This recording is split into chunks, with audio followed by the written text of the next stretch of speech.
నాయనా గణేశ, మాత వచ్చారు.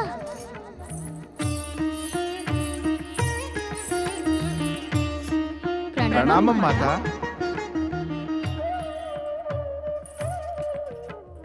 మాత, తమరు అకస్మాత్తుగా ఇచ్చట ప్రత్యక్షమై మా మనసులను ఆనందంతో నింపివేశారు. లోకోపకారమందుండి తీరిక దొరకని కారణంగా నేను తమరి దర్శనానికై కైలాసానికి కూడా రాలేకున్నాను. నా ఈ వివసత తమరికి అప్రియం కలగజేయదు. ఇక తమరే స్వయంగా ఇక్కడికి వచ్చి మాకు దర్శనం ఇచ్చినారు. మాతాపితల కృప ఎప్పుడూ అపారంగా ఉంటుంది. మాతాశ్రీ, తమరిప్పుడు ఎచ్చటి నుండి వస్తున్నారు? నేను శక్తి ధ్యాన ప్రయోజనం కోసమని ఏకాంత స్థలానికి వెళ్ళాను. కైలాసానికి వెడుతూ ఉంటే మీరందరూ జ్ఞప్తికి వచ్చారు. ఇక్కడికి వచ్చేశాను. మాత, తమరు ధ్యానమందు ఆ విచిత్ర ప్రాణిని అవశ్యం చూసియే యుందురు. అతను బ్రహ్మలోకమందు జన్మించాడు. అతను బ్రహ్మదేవుని వద్ద వరాన్ని పొంది అపార శక్తిని సంపాదించుకున్నాడు. అవును గణేశ, నేనొక సింధూరవర్ణ ప్రాణిని నా ధ్యానమందు అవశ్యం చూసి ఉన్నాను. కానీ అతనిపై ప్రత్యేక ధ్యాసనుంచలేదు. కానీ మాత, నేనైతే ఈ విచిత్ర ప్రాణిని నా దివ్య దృష్టితో చూసినంతనే అతని భవిష్యత్తు గురించి కూడా తెలుసుకున్నాను. ఏమనిపిస్తోందంటే, తమరు నా మాత, శక్తి స్వరూపిణి. నిశ్చయముగా తమరికి నాకన్నా అధిక జ్ఞానం ఉండును. తమరి సన్ముఖాన అధిక జ్ఞానినవ్వాలనే సాహసం నేను చేయకూడదు. అతని గురించి యోచించక పుత్రా. ఎవరైతే అతన్ని ఉత్పన్నం చేశారో వారే అతనిని గూర్చి యోచిస్తారు. మాత, తమరు మరి అదే యోచిస్తున్నారు. ఈ వింతైన అద్భుత ప్రాణి బ్రహ్మదేవుని వరమును పొంది ఏదైనా అనర్థము తలబెడతాడేమోనని కదూ? తలపెడితే దాని పరిణామము అనుభవిస్తాడు.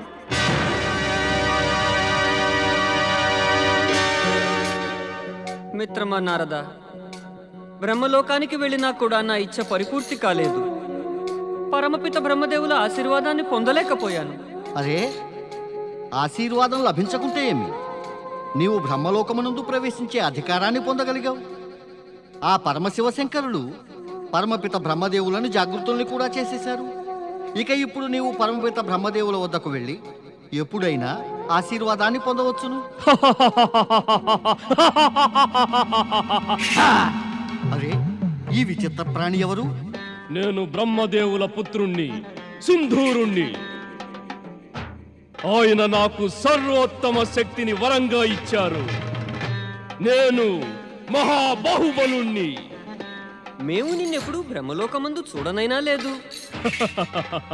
బ్రహ్మలోకాన్ని ఆ బ్రహ్మదేవుణ్ణే చూసి ఉండవు, మరి నన్నెలా చూడగలవు?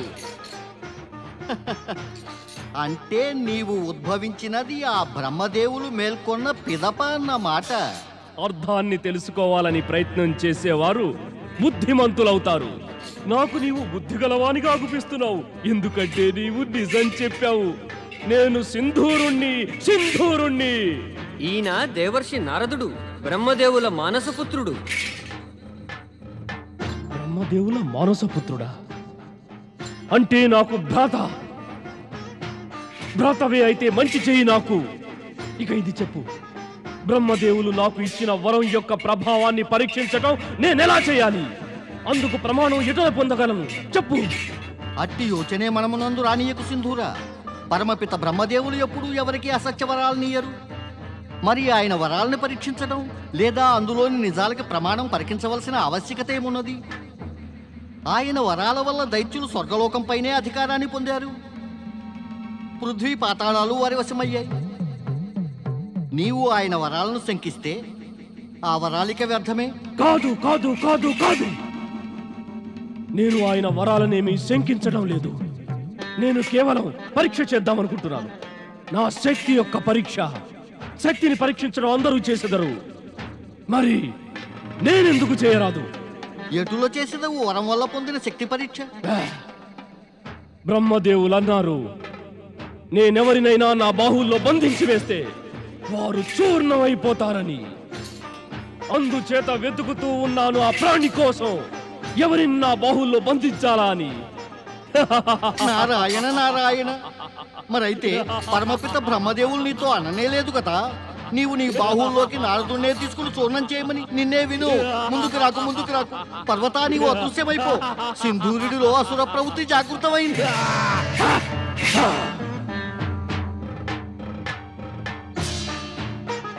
ఇప్పుడు బ్రహ్మదేవుల వద్దకు వెళ్ళటమే ఉచితం. ఆయనపై శక్తి పరీక్ష చేసినప్పటికీ కూడా ఆయనకి ఎటువంటి అహితము జరగదు. నడు సింధూరా, బ్రహ్మలోకానికి నడు. అనర్థం. ఏం జరిగింది బ్రహ్మదేవా? ఏం జరిగినా అనర్థమే అయ్యింది. సింధూరుని మనస్సునందు అకస్మాత్తుగా అసుర ప్రవృత్తి జాగృతమయ్యింది. అతను శక్తి పరీక్ష చేద్దామనే యోచన చేస్తూ ఈ దిశగానే వస్తున్నాడు. మాకు ఆశ్చర్యంగా ఉంది.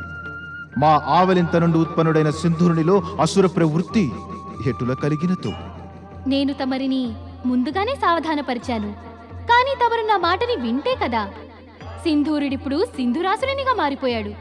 అతన్ని బ్రహ్మలోకమందు ప్రవేశించకుండా నిరోధించండి. ఇప్పుడు అతన్ని ఆపడం మా వశమందు కూడా లేదు దేవి. అతను మా నుంచి సర్వోచ్చ శక్తిని వరంగా పొంది ఉన్నాడు. ఇప్పుడు అతనిలో మాకన్నా ఎక్కువ బలముంది. బ్రహ్మదేవా, మాకు మా బాహువుల శక్తిని పరీక్షించే అవకాశం ఇవ్వండి.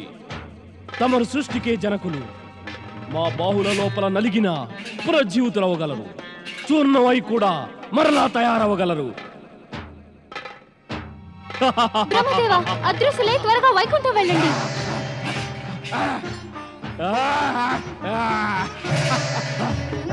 నారాయణ నారాయణ. నీ మిత్రుడు పర్వతుడిని ఎక్కడ విడిచి వచ్చావు నారదా? శ్రీహరి, దేవగురువు బృహస్పతి అతన్ని స్మరించారు. అతను స్వర్గలోకానికి వెళ్ళాడు. నేనిప్పుడు ఈ సమయమందు సింధూరుని గురించి తెలుసుకొని వచ్చాను. సింధూరుడా? ఎవరి సింధూరుడు? సింధూరుడు సింధురాసుడిగా మారాడు నారదా. ఇక ఇప్పుడు అతను బ్రహ్మదేవులను వెన్నాడుతూ ఈ దిక్కే వస్తున్నాడు. మరి ప్రభు? శ్రీహరి, మా దుష్టపుత్రుడు సింధురాసురుడి నుంచి మమ్ము రక్షించండి. మేము పుత్రమోహముతో అతనికి వరాన్నైతే అవశ్యం ఇచ్చాము. కానీ ఇప్పుడు వాడు మమ్మే బ్రహ్మదేవా, మాకు తెలియను బ్రహ్మదేవా. మరిప్పుడు ఆ దుష్ట అసురుడు తమరికి హాని చేకూర్చలేడు. ఉత్తమమేమిటంటే మనమందరము ఇట నుంచి అదృశ్యమయ్యి పరమశివుని శరణు కోసమై కైలాసం వెడదాం. సింధురాసుని శక్తి అక్కడ పనిచేయలేదు. పరమపిత ఎక్కడున్నారు తమరు? ప్రత్యక్షమవ్వండి. నేను తమరికి నమ్మకంగా చెబుతున్నాను, తమరి పైన బల ప్రయోగాన్ని చేయను. పరమపిత, పరమపిత, రక్షించండి పరమేశ్వర, రక్షించండి. హర హర మహాదేవ, హర హర మహాదేవ, హర హర మహాదేవ, రక్షించండి పరమశివ.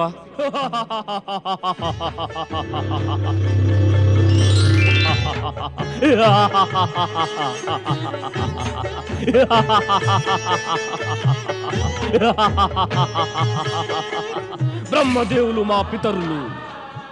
నేను ఆయన పుత్రుణ్ణి, సింధూరుణ్ణి. కాదు, ఇప్పుడు నీవు మా పుత్రుడవు కాదు. సింధూరుడు నుండి సింధురాసునుడిగా మారిపోయాను. మా పుత్రునిలో అసుర ప్రవృత్తి, అసురుల భీతావహ వ్యవహారము జనించవు. నీలోని అవి జనించాయి. అందుకు సింధురాసురుని దోషి అని ఎందుకంటారు పరమపిత? నా దోషాన్ని తమరు క్షమించాలి. కానీ తమరి వరాల గొప్పతనమే అలాంటిది కదా. ఎవరైతే అసురులు కారో వారు అసురులవుతారు.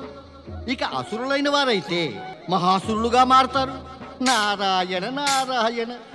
ఇప్పుడు తమరు తమ వరం యొక్క దోషాన్ని సింధురాసురుని తలపై ఎందుకు రుద్దుతారు? ఇది మరి జరగాల్సిందే కదా. మరి ఆశ్చర్యం ఖేదము ఎలా? ఏం సింధురాసురా, నేనేమైనా అనుచితంగా అన్నానా? ఉచితానుచితాల జ్ఞానాన్ని తెలియజేస్తాను నీకు. దాంతో పాటు అందరినీ చూర్ణం చేసి పారేస్తాను.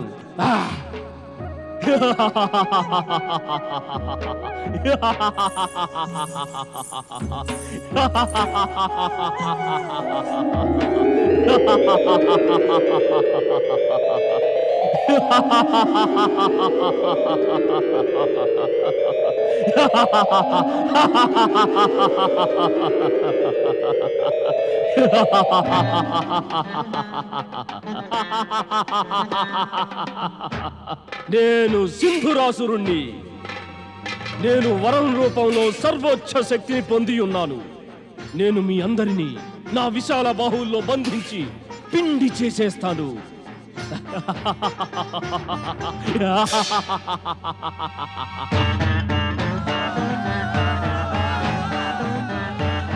బ్రహ్మదేవుల వరం యొక్క శక్తిని ఎవరూ ఎదిరించ సాహసించలేరు.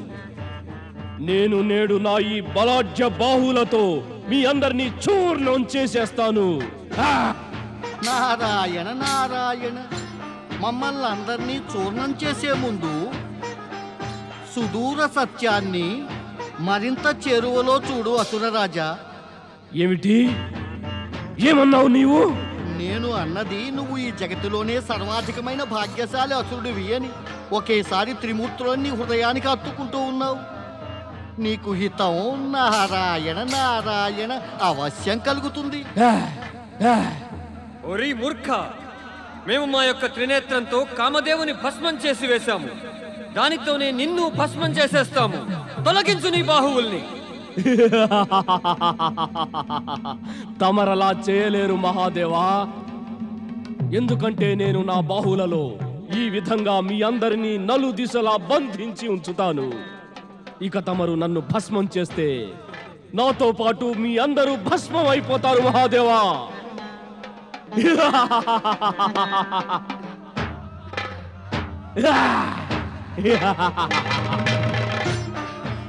పుత్ర గణేశ, పుత్ర గణేశ, త్వరగా కైలాసంపై ప్రత్యక్షమవ్వు, త్వరగా కైలాసంపై ప్రత్యక్షమవ్వు.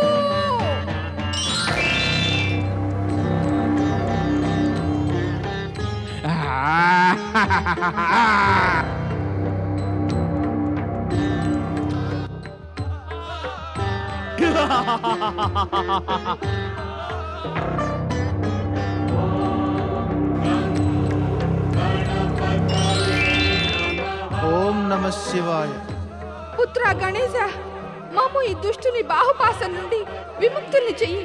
మాత, నేను తమరితో అన్నాను కదా, బ్రహ్మదేవుల ఆవలింత నుండి ఉత్పన్నుడైన ఈ దుష్టుడు ఏదో ఒక ఉపద్రవం అవశ్యం కలిగిస్తాడని. అయినా తమరు నా మాట పైన ధ్యాస ఉంచలేదు. సింధురాసురా, చెప్పు, నీవు చావాలనుకుంటున్నావా లేదా బ్రతికి ఉండాలనుకుంటున్నావా? ఓరి విచిత్ర ప్రాణి, నన్ను చంపేటటువంటి వాడు ఈ సృష్టిలో ఎవ్వరూ జన్మించనే లేదు. ఓ పెద్ద ముఖము, అంత భారీ శరీరమున్న అద్భుత ప్రాణి, నీవును నాకు ఎట్టి హాని కలిగించలేవు.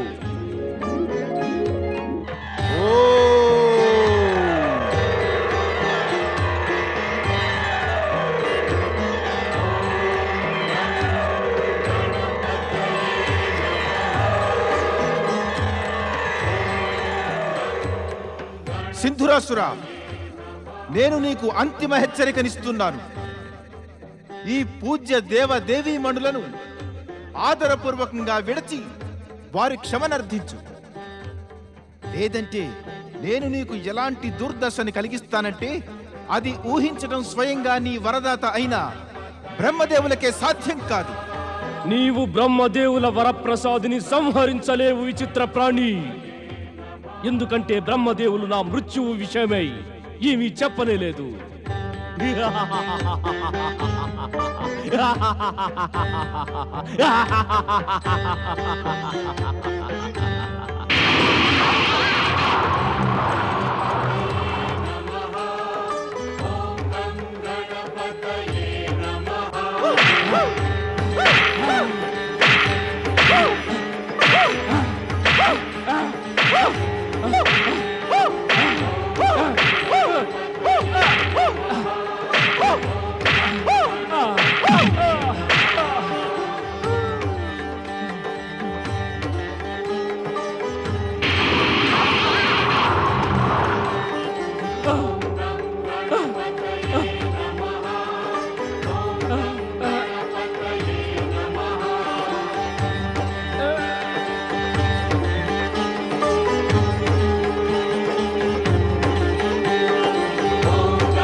నమః శివాయ. ఓం నమో భగవతే వాసుదేవాయ. బ్రహ్మదేవాయ నమః. ప్రణామం దేవర్షి. బ్రహ్మదేవ, తమరు సృష్టిని రచయించేవారు. తమరు తెలుసో తెలియకనో ఎవరో ఒక విచిత్ర ప్రాణిని సృష్టిస్తూ ఉంటారు. కానీ దాంతో బాధలు పడేది అన్యజీవులు, దేవతలు, మానవులు. కృపతోటి ముందు యోచించకుండా ఇక ఎవ్వరికీ వరం ఇచ్చే పొరపాటు చేయకండి.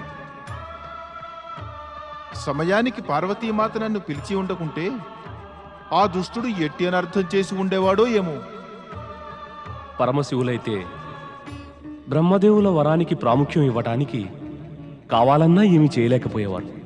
గణేశుడు ఆ దుష్టుని బాహువుల వెలుపలై ఉన్నాడు. అందువల్లే పరాజితుని చేయగలిగాడు. శ్రీ గణేశ, మేమంతా నీకు రుణపడి ఉన్నాము. శక్తి స్వరూపుని మాత పార్వతి పుత్రుడవు. నిన్ను మించిన శక్తిశాలి ఈ జగతి యందే ఎవరూ లేరు. శ్రీ గణేశునికి సర్వరక్షకుడు, విఘ్నహారకుడు శ్రీ గణేశునికి, గౌరీ పుత్రుడు శ్రీ గణేశునికి, విఘ్నహారకుడు గజానన గణేశునికి, శివనందనుడు శ్రీ గణేశునికి. శక్తి స్వరూపిణి పార్వతీమాతకి, కళ్యాణకారకుడు శివునికి పుత్రుడైన అష్టవినాయక గణేశుడు తన అనంత శక్తి కారణముగానే అగ్రపూజకి అర్హుడైనాడు. అందుకే శివనందనుడు శ్రీ గణేశుని జయఘోష మొత్తం కైలాసమంతా ప్రతిధ్వనించింది. లంబోదర గణేశుని పూజించిన పిదప ఎవరైనా మానవులు, భక్తులు మహేశ్వరుణ్ణి ఆరాధిస్తారు. అట్టి వారికి ఎల్లప్పుడూ శుభమే కలుగును. నేడు చవన ఋషి తన ఆశ్రమ పరిసరములో శివలింగానికి పూజ చేయటంలో లీనమై ఉన్నాడు. నమః శివాయ. ఓం నమః శివాయ. ఓం నమః శివాయ. ఓం నమః శివాయ. ఓం నమః శివాయ. ఓం నమః శివాయ. ఓం నమః శివాయ. ఓం నమః శివాయ. ఓం నమః శివాయ. ఓం నమః శివాయ. ఓం నమః శివాయ. ఓం నమః శివాయ. ఓం నమః శివాయ. ఓం నమః శివాయ. అలా ఏం చూస్తున్నావు మిత్రమా? ఎవరు వీరు? నారాయణ నారాయణ. బాధ కలుగుతున్న నీ ప్రశ్న విని అత్యంత దుఃఖము కష్టము కలుగును. ఎప్పుడు చూసినా చిన్నవారు తమ పెద్దల గురించి తెలియకుండానే వారిని గౌరవించడం అన్న తలంపేరానివ్వరు. ఏం జరిగింది? సరే, నీవు ఇప్పటిదాకా ఇది తెలుసుకోలేదా ఏం జరిగిందో? నారాయణ నారాయణ. వర్తమానము గడిచిన వాటిని గౌరవించ తిరస్కరిస్తూనే ఉజ్వల భవిష్యత్తును పొంద చూస్తారు ఈ చిన్నవారు. కానీ భవిష్యత్తును ఉజ్వలంగాను, వర్తమానమందు కోరినది పొందగలిగేది ఎప్పుడంటే పర్వత. మరి వారికి తోడుగా గడిచిన దాని పట్ల గౌరవం ఉంటేనే. ఈ గడిచినది, వర్తమానము, భవిష్యత్తు చక్రాల్లో ఇరుక్కుపోయావే మిత్రమా. కాలంలోని నిజం జగతి యందలి అన్ని సత్యాల కన్నా శ్రేష్టమైనది మిత్రమా. ఈ మూడు కాలాల నిజమందే జగతి అన్ని సత్యాలు సమన్వితం అయ్యాయి. వీటి జ్ఞానమే లేకుంటే శేషజ్ఞానం ఎందుకు ఉపయోగపడదు. దేన్నైతే ఇరుక్కుపోవడం అంటున్నావో మిత్రమా, వాస్తవమందు అదే జాగృతి. నా మిత్రుడు, ఆ గురువు బృహస్పతికి శిష్యుడు అయిన పిదప కూడా నీవు ఇది కూడా తెలుసుకోలేదా? వీరు ఎవరో? ఇంతకు పూర్వం వీరిని ఎప్పుడూ చూడనే లేదు. అంటే నువ్వు జగతి యందలి మహామహావ్యక్తులని తెలియక, గౌరవించక, అర్థం చేసుకోకే గొప్పవాడిపోతావా? ఎలా సాధ్యం? ఎలా సాధ్యం మిత్రమా పర్వత? గొప్పవారవటానికి ప్రథమంగా జగతిలోని మహానుభావులందరి సమ్ముఖాన వినమ్ర మనస్కులం అవ్వాలి. నీకున్న అనుభవం నాకన్నా అధికం మిత్రమా నారద. అందుకే నీవంటున్నది నిశ్చయముగా సత్యమే అగును. నీవు చేసిన ఈ సద్బోధని నేను నా మనసు యందే నిలుపుకుంటాను. ఇప్పుడు చెప్పు, ఎవరు వీరు? వీరు శివభక్తులైన చ్యవన ఋషి. ఈయన ఎంతో కాలం దాకా శివారాధన చేసి ఒక కొత్త ఇతిహాసాన్నే రచించినారు. ఇక ఆమె ఆయన ధర్మపత్ని దేవి సుకన్య, మహారాజైన శర్యాతి కుమార్తె, రాజకుమారి అయి ఉండి కూడా స్వతంత్రంగా వృద్ధుడు ఋషి అయిన చ్యవనుని పత్ని అయింది. ఓం నమః శివాయ. ఎంతో కాలం శివారాధన చేశారా? అయితే వృద్ధుడైపోయి ఉండాలి. కానీ ఈయన యువకుడే. సుకన్య వీరిని తన పతిగా స్వీకరించినప్పుడు వీరు కేవలం వృద్ధులే కాదు, అంధులు కూడా. స్వయంగా సుకన్యే తన చేతులతో ఈయన కన్నులు పొడిచివేసింది. వృద్ధులు అంధులు కూడానా? అయితే మరి యువకుడు దృష్టి కలవాడు ఎలా అయ్యాడు? నారాయణ నారాయణ, పరమ శివశంకరుల కృప, ఇంకా సుకన్య పతిభక్తి పాతివ్రత్యాల కారణంగా. ఇంతటి రోమాంచక విషయాన్ని నీవు ఖండఖండాలుగా ఎందుకు చెబుతావు? ఒకే మారు కథను ఆశాంతం ఎందుకు చెప్పవు మిత్రమా? అయితే విను మిత్రమా, ఒకమారు శర్యాతి మహారాజు తన పుత్రిక సుకన్యని తోడ్కొని వనవిహారానికై వెళ్ళాడు.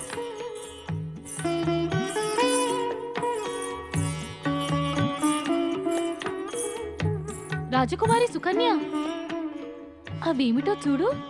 అక్కడ వనములో పుత్రిక సుకన్య ఒక మట్టి గుట్టలో 2 మణులు లాంటి మెరిసే వస్తువులను చూసింది. 2 మణులా? రండి చూద్దాం. అంత జిజ్ఞాసతో పుత్రిక సుకన్య చేతుల్లోని 2 బాణాలతో మెరిసే ఆ రెండింటిని పొడిచివేసింది.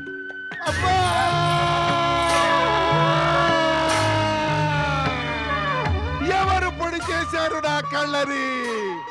ఎవరు నన్ను దృష్టిహీనుని చేసినది? ఆ దుష్టులు నా శాపాన్ని నుండి తప్పించుకోలేరు. పితాశ్రీ! పితాశ్రీ! పితాశ్రీ! ఏమైంది పుత్రి సుకన్య? ఏం జరిగింది? నేను తెలిసింది ఏమీ చేయలేదు.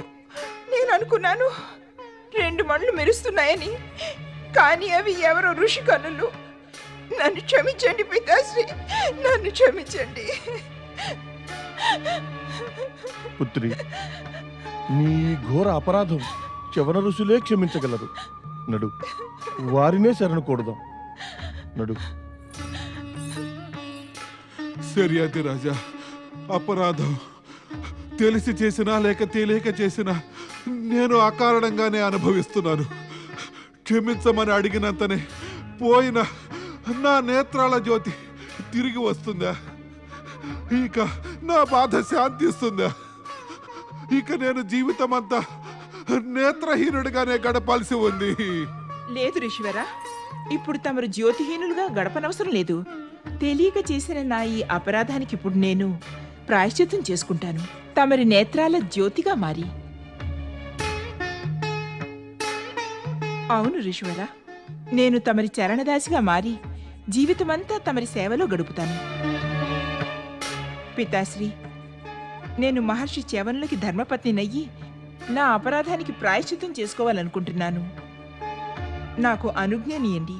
కానీ పుత్రి, నా నిశ్చయం ఎన్నడూ మారదు.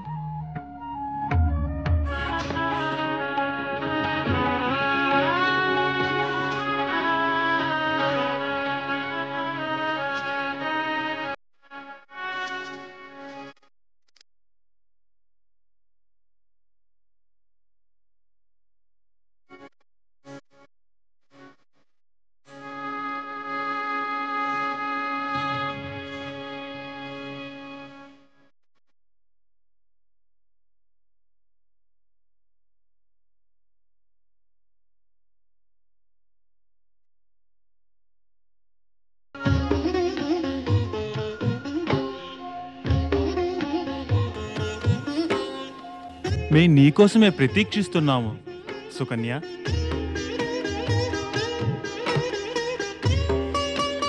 నీవు ఒక వృద్ధుడు నేత్రహీనుని నీ పతిగా చేసుకొని పెద్ద పొరపాటే చేశావు సుకన్య. నీ యవ్వనాన్ని జీవితాన్ని వ్యర్థంగా అన్యాయం చేసుకున్నావు. మేము దేవతల వైద్యులమైన అశ్వినీ కుమారులం. నీవు మా ఇరువురిలో ఎవరినైనా ఒకరిని పతి రూపంలో స్వీకరించి నీ జీవితాన్ని సఫలం చేసుకోవచ్చును. ఇక మేము మా దివ్య ఔషధములతో నీ పతికి తగిన చికిత్స చేసి ఆయనకి దృష్టిని యవ్వనాన్ని పునఃప్రాప్తింపజేస్తాం. ఇక నీవును పాప విముక్తురాలు అయిపోతావు.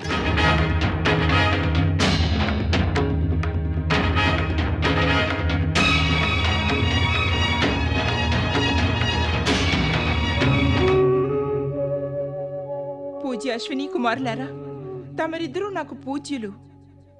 నేనొక సతి అయిన నారిని. తమరిని వివాహం చేసుకునే ఈ వింత ప్రస్తావన తెచ్చే తమరు నా పాతివ్రత్యాన్ని, తమరి దైవత్వాన్ని కళంకితం ఎందుకు చేయాలని అనుకుంటున్నారు? తమరు దేవతల వైద్యులు, చవన ఋషులకి స్వస్థతనీయగల సమర్థులు. నాపై కృప చూపి తమరిచట ప్రత్యక్షం అయ్యారు. సంపూర్ణ కృపనే చూపండి. ఆహా, అవశ్యం. మేం కృప చూపుటకే వచ్చాం. అయితే తమరు నా పతి చవన ఋషులకు సంపూర్ణ స్వస్థత చేకూర్చి ఆయనకి దృష్టిని తిరిగి ఇయ్యండి. నా ప్రార్థనని అంగీకరించండి పూజ్యులారా. నా ప్రార్థన ఆలకించండి. దేవి సుకన్య, మేమిచ్చటికి పరమశివుల ఆదేశంతోనే ప్రత్యక్షమయ్యాము.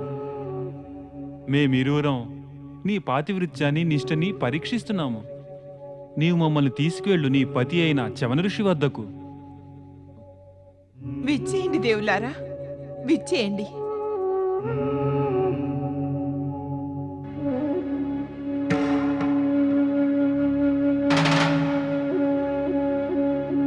మహర్షి, ఇప్పుడు మెల్లగా లేవండి.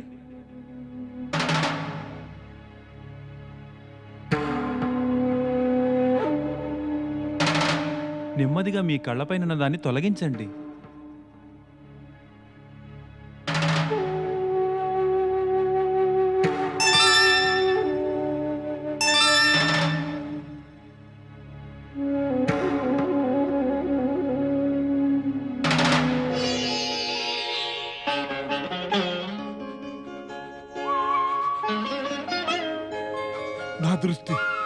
నా దృష్టి, నా జ్యోతి తిరిగి వచ్చింది. నీవు వింటున్నావుగా దేవి సుకన్య? నా జ్యోతి తిరిగి వచ్చింది.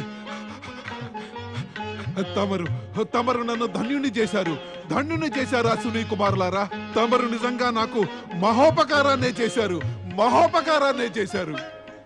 మేము ఆ పరమశివుల ఆజ్ఞనే పాటించాము ఋషివరా. ఇప్పుడు తమరి ప్రాస్యమును సేవించండి ఋషివరా. దీని సేవనతో తమరికి యవ్వనం తిరిగి వస్తుంది.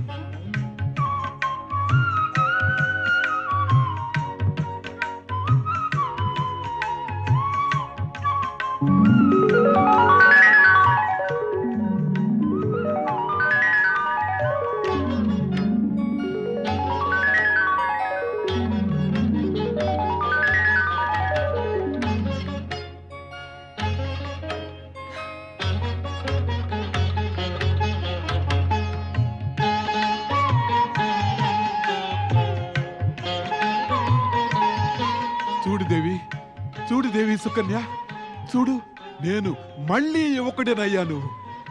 ఇదంతా నీ అకుంఠిత దీక్ష పుణ్య త్యాగం వలననే సంప్రాప్తించింది. నీ సౌభాగ్యం యొక్క గొప్ప మహిమయే ఇది. ఇది కేవలం పరమశివుల కృపామహిమ స్వామి. ఈ అశ్విని కుమారుల ఉపకారమును. అశ్విని కుమారులకు ప్రణామం. మహర్షి చవన, ఈ ప్రాస్యం ఇప్పుడు తమరి నామం తోడిదై జగతిలో చవన ప్రాస్యం అనే పేరుతో ప్రసిద్ధి నొందుతుంది. తమరికి సుమముగాక.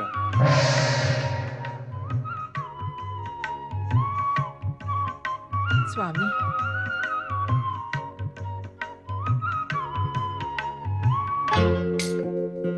ఈ ప్రకారంగా అజ్ఞానం వలన జరిగిన తప్పుకి ప్రాయశ్చిత్తం సుకన్య ప్రతిజ్ఞ, పతిభక్తి, సమర్పణ ఇంకా తపస్సులతో చేసుకుంది. అదే సమయాన దివ్య ఔషధమైన చవనప్రాశ్యము తయారైంది. ఇట్టి మహామహితాత్ములను దర్శించుకోవడం అత్యంత ఆవశ్యకం. నడు మిత్రమా, మనం వీరి ఆశ్రమానికి వెడదాం. వద్దు మిత్రమా, ఇప్పుడు వీరిరువురు శివారాధనలో లీనమయ్యారు. ఈ సమయాన వీరి ధ్యానభంగం చేయడం ఉచితమేనా? నారాయణ నారాయణ. మరి కానీ నేను పరమశివుల సందేశం ఒకటి వీరికి చెప్పాలి. అటులైతే మనం అవశ్యం వెళ్ళవలసి ఉంది.